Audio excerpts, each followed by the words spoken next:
Ski mountaineering, or backcountry skiing, is in vogue. More and more skiers and snowboarders look for new challenges, away from the pistes.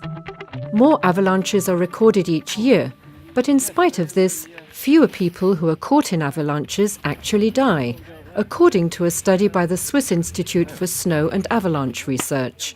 Vali Meyer, head of the Davos Rescue Service, sees young people taking considerable risks every day.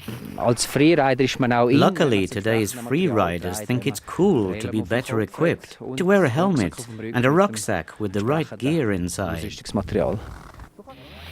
These two off-piste skiers have at least taken some protective measures.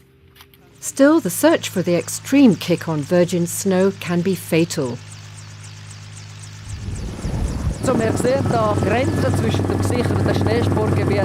From up here we can see the marking that shows the safe pistes and the unmarked, more dangerous slopes.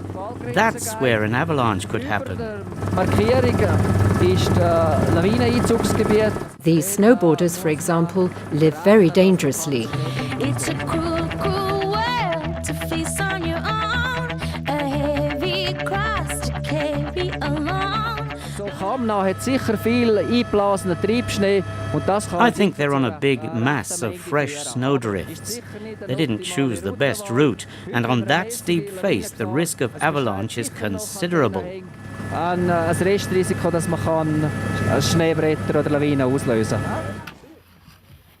Nowadays, around 40% of people caught in avalanches die. At the end of the 1970s, the figure was 60%.